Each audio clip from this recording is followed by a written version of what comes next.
얼마 전에 한 구독자님으로부터 용서받지 못하는 죄에 대해서 설명을 해달라는 그런 내용의 댓글을 받은 적이 있습니다. 저는 이 댓글을 읽자마자 제 머릿속에 떠오른 영화가 하나 있었는데 바로 이 용서받지 못한 자라는 영화였습니다. 원래 이 영화는 클린트 이스트우드 주연의 유명한 서부 영화인데 지금 제가 말하고자 하는 영화는 그 영화가 아니라 지금은 천만 배우가 된 영화배우 하정우 씨가 20대 무명일 때에 당시 같은 또래의 중앙대학교 영화과 출신 감독의 졸업작품에 출연했던 영화였습니다.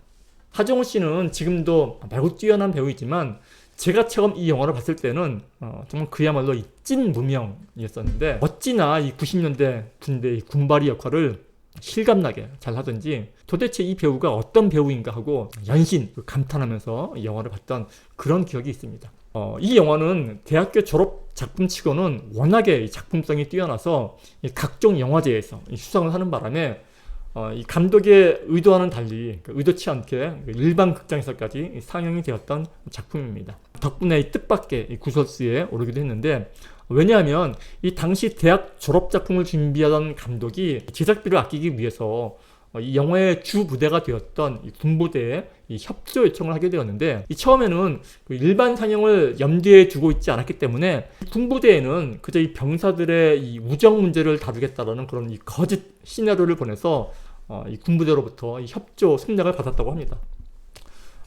그런데 이 영화의 실제 내용은 이 군부대 내에 이 군대 문화의 부조리함을 파헤치는 그러한 내용이었기 때문에 그 일반 극장에 상영된 이후에 국방부로부터 고소를 당하기도 했다고 합니다. 이후에 이 감독의 진정 어린 사과와 함께 그 뛰어난 작품성으로 인해서 그 사태는 일단락 되기는 했지만 이 군대의 부조리함을 파헤치고자 하는 내용의 영화가 정작 이 부조리한 방법으로 촬영되는 그런 이 아이러니함 때문에 이 화제가 되기도 했던 그러한 영화입니다. 제가 이 영화의 긴 내용을 전부 다 말씀드릴 수는 없지만 간단히 요약해서 말씀드리자면은 이 영화는 명문대생인 승영이 군대에 들어와서 중학교 동창인 태정을 만나면서 시작이 됩니다. 먼저 군대에 들어와 선임으로서 이미 군생활에 익숙해져 군대에서 살아가는 요령을 터득한 이 태정과는 달리 승영은 불의와 모순을 보면 참지 못하는 그런 올곧은 사람이었습니다. 이 승영은 이등병임에도 불구하고 막내 지훈을 괴롭히는 말년병장에게 정말 감히 괴롭히지 말라고 똑바로 말하는 사람이었고 자신은 이 후임병들에게 인격적으로 대해줌으로써 이 부조리한 군대 문화를 고쳐나가겠다고 직속 후임인 막내 지훈에게 다른 선임 몰래 라면도 끓여주고 전화도 몰래 사용하게 해주는 등 이런 착한 선임이었습니다. 그러나 이 명령과 복종만을 절대가치로 여기는 군대의 비논리적인 이 온갖 행태에 사사건건 의문을 제기하는 이 승영의 모습은 그저 이 군대 문화에 적응하지 못하는 한낱 소문관으로 비춰질 수밖에 없었을 것입니다. 비록 선임이지만 중학교 동창이라는 인연 때문에 여기저기서 문제를 일으키는 승영을 매번 감싸고 보호하던 태정도 결국에는 승영에게 손찌감을 할 수밖에 없게 되는데 그 사건이 충격이었던지 이후 승영은 마치 사람이 바뀌기라도 한 듯이 선임들에게 전투화나 전투복을 선물하기도 하고 입에 발린 소리도 해가면서 예전과는 다른 모습을 보여주며 군 생활에 적응하는 그런 모습을 보여줍니다. 그리고 또한 후임병 지훈에게 한없이 잘해주기만 했던 승영은 시간이 지나면서 점차로 어리버리하고 일도 제대로 하지 못하는 지훈을 구박하기 시작합니다. 그러던 어느 날 지훈은 이 헤어진 여자친구 문제로 고민하다가 결국 이별을 통보하는 여자친구 때문에 좌절해서 모든 것을 체념하고 담배를 피우다가 하필이면 그때 이 선임들과 함께 오던 승영과 마주치게 됩니다. 승영은 선임 앞에서 담배를 끄지 않고 서 있던 지훈을 심하게 타박합니다. 이후 지훈은 마음이 변해버린 이 선임 승영과 역시 자신에게서 마음이 떠난 이 여자친구로부터의 결별 소식을 견디지 못하고 화장실에서 전투화끈으로 목을 메고 자살하고 맙니다. 지훈의 자살에 심한 죄책감을 느끼던 승영은 이미 제대한 태정을 만나기 위해서 휴가를 나옵니다. 그러나 자신과의 만남을 귀찮아하는 이 태정과의 만남 후에 승영 또한 스스로 목숨을 끊고 맙니다. 이 영화는 우선 우리에게 많은 것을 생각하게 만듭니다. 우선 이 영화의 제목이 용서받지 못한 자인데 과연 영화에서 용서받지 못한 자는 누구이며 또한 누구에게 용서받지 못한 것일까요? 아마 이 영화를 본 사람이라면 누구나 이 용서받지 못한 자가 주인공 승영임을 쉽게 눈치챌 수 있을 것입니다. 승영은 자신의 후임인 이 지훈의 죽음이 자기 때문이라는 이 죄책감에 괴로워했습니다.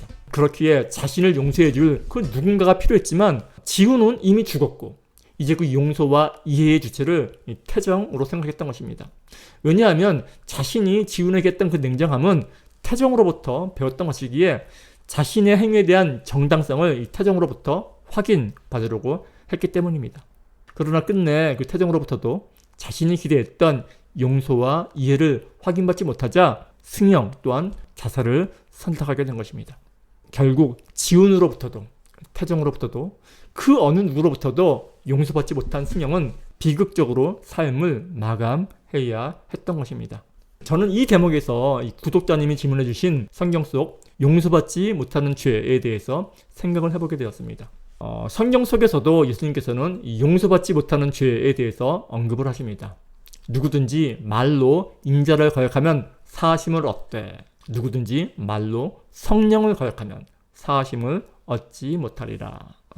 여기서 이 성경이 말하는 이 용서받지 못하는 죄란 성령을 거역하는 죄를 말합니다. 그리고 이 성령을 거역하는 죄란 여러 가지 신학적인 설명이 있을 수 있지만 거칠게 간단히 말하자면 하나님을 하나님으로 인정하지 않는 죄, 즉 이 하나님을 믿지 않는 죄를 말한다고 할 수 있을 것입니다. 사실 이 하나님이라는 대상 자체를 부인하면서 하나님의 용서를 기대한다는 것 자체가 말이 되지 않습니다. 이는 마치 누군가와 사랑을 나누고 싶긴 하지만 그 누구도 만나고 싶지는 않다라든가 혹은 배가 부른 포만감은 누르고 싶지만 아무것도 먹기는 싫다라는 말처럼 도무지 논리적으로 성립이 되지 않는 말이기 때문입니다. 이 하나님을 믿지 않는다면 당연히 하나님으로부터 용서도 받을 수 없을 것입니다. 그렇다면 조금 아이러니하지만 이 논리의 흐름상 용서의 주체는 용서를 해주는 사람이 아닌 바로 이 자기 자신이라고 말할 수 있을 것입니다.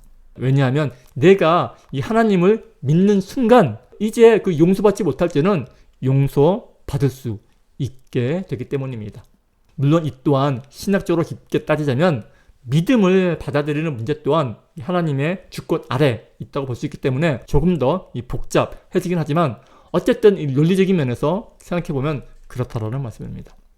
우리는 흔히 이 용서란 누군가가 다른 누군가에게 베푸는 것이며 또한 이 영화에서처럼 누군가로부터 이해와 용납을 받는 것이라고 생각을 하곤 합니다. 그러나 이 성경의 용서는 우리가 흔히 생각하는 이러한 용서의 개념과는 사뭇 다릅니다. 이 성경의 용서는 누군가로부터 받는 것이라기보다는 오히려 자신을 돌아보는 것에 더욱 가깝습니다.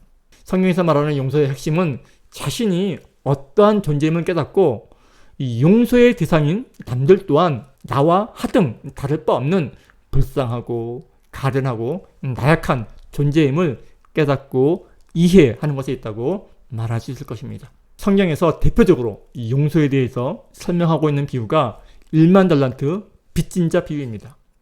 이 비유에서도 보면 결국 이 용서의 핵심은 자신이 자신의 힘으로는 도저히 갚을 길이 없는 그 1만 달란트라는 금액을 빚진 자임을 깨닫는 데 있음을 알 수 있습니다. 자신이 1만 달란트 빚진 자임을 깨달을 때에 비로소 우리는 자신에게 100데나리온 빚진 자를 용서할 수 있다는 것이 이 비유가 말하고자 하는 핵심인 것입니다. 그런 의미에서 성경의 용서는 사랑을 닮아 있다고도 말할 수 있을 것입니다. 물론 여기서 말하는 사랑 또한 세상에서 흔히 말하는 사랑과는 그 결이 다릅니다. 세상의 사랑은 남을 위해 무엇인가를 열심히 행하는 행위를 말한다고 한다면은 이 성경 속 사랑은 남을 바라보는 나의 시선, 즉 남을 나와 같이 여기는 마음입니다. 남을 나와 한 몸, 한 가족처럼 여기는 마음, 즉 이웃을 내 몸처럼 여기는 마음이 바로 성경 속 사랑의 모습인 것입니다. 교회에서 서로에 대한 호칭으로 형제님, 자매님이라고 부르는 이유도 바로 여기에 있습니다. 이 한국 교회에서는 이 형제님, 자매님이라는 말이 마치 집사님, 장로님, 목사님 부르듯이 하나의 이 직책처럼 들려서 이 교회 문화에 익숙하지 않는 사람에게는 상당히 거스르는 말처럼 들리게 되는데, 사실 이 말은 집에서 그저 자연스럽게 부리는 형, 누나, 동생이라는 호칭에 불과한 말입니다. 어쨌든 이 성경에서 말하는 용서의 핵심은 자신이 어떠한 존재임을 올바르게 깨닫는 데 있습니다. 자신이 누군가로부터 용서받을 수 있다고 생각을 한다거나, 혹은 반대로 자신이 누군가를 용서할 수 있다고 믿는다면은 이미 이것은 진정한 용서와는 멀리 떨어져 있게 됩니다. 그런 의미에서 어쩌면 용서란 하나님 앞에 바로 서는 것입니다. 이 하나님이라는 절대자 앞에 벌거벗고 선자로서의 자기 인식이 없다면은 우리는 이 참다운 용서를 경험할 수 없습니다.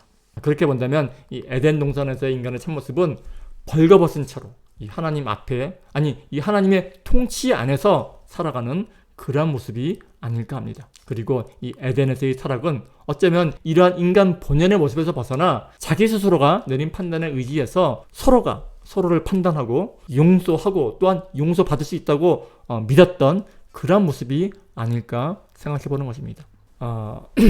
그래서 결국 이 성경이 말하고자 하는 바는 모든 죄는 용서받을 수 있으나 단 한 가지 용서받을 수 없는 죄가 있는데, 그것은 바로 사랑하지 않는 죄, 이웃을 내 몸처럼 사랑하지 않는 죄라는 말이 아닐까 합니다.